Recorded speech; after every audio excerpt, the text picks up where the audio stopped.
When Lola comes in, she says, you got to see this 30-second spot on television quickly. And it was a program talking about what they're doing in the EIS.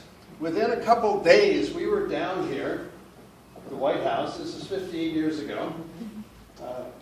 Whoever it was that welcomed us forgot to tell us that the driveway was very low, so I left my transmission in my car. So I had a big investment in EIS. Long before I even saw us too.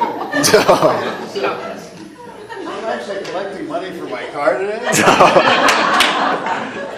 So in any case, we walked into the White House and it was electric. There were 5 classes. There was on the rainforest. They were dissecting an animal. I have never seen anything like this.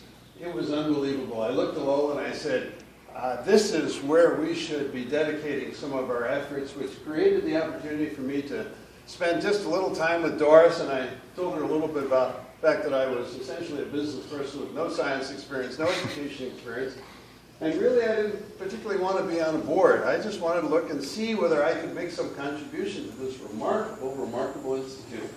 And so began a love affair, and so for today, I really look around this room and I see the people who really got involved in the beginning, who stepped up with their time and their effort, their creativity, and the community support. For me, it was very clear. It was very clear that this was an institute of excellence. It was very clear it was lean. It was not heavily staffed.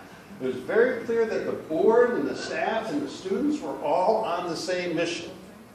It got us really excited. And so for me today, at this gratitude luncheon where you are thanking us, I'd like to acknowledge each of you who made this possible.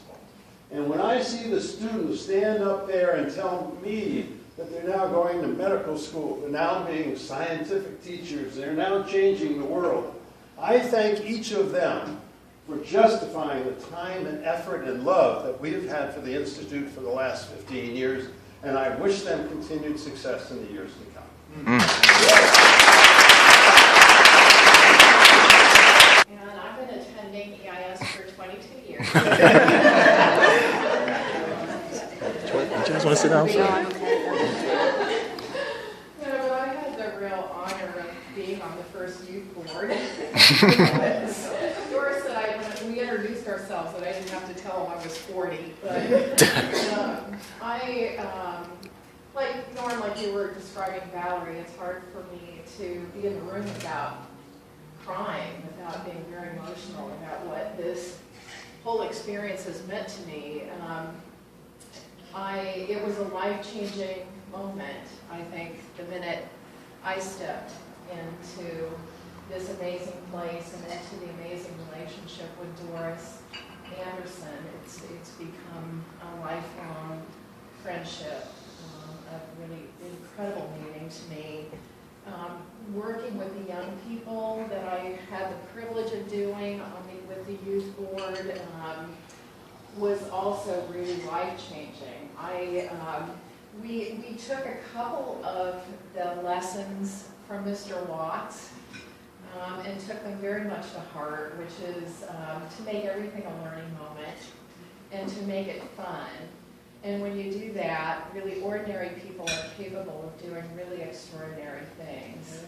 And I think all of us who are around the table, I think, benefited greatly from that. Just not letting ourselves take no for an answer. I was the one who did the infamous feasibility study. Now, Doris tells me I never actually showed it to the board. I did have to describe the contents of it. One of the important tools that I introduced at that board meeting, as I recall, was called the pinky swear, where we all decided that we'd stay at the table no matter how long it took. Because standard methodology said if you couldn't accomplish something in a couple of years, you'll actually burn people out and you shouldn't even start it. And everybody agreed that we needed to go. We needed to do this for the future of our children and of our community and of San Diego. And And we worked very diligently as a team, I think, making everything a learning moment and trying very hard to make everything fun. And the people who became my greatest teachers, and I write about this now a lot, that it was the young people, Benita, Shahida, your lovely granddaughter. The young people really taught me everything I ever needed to know about how to create success, I think, because of their great spirit and their unfailing and unwavering commitment to make the world a better place. And I would just say to all of you,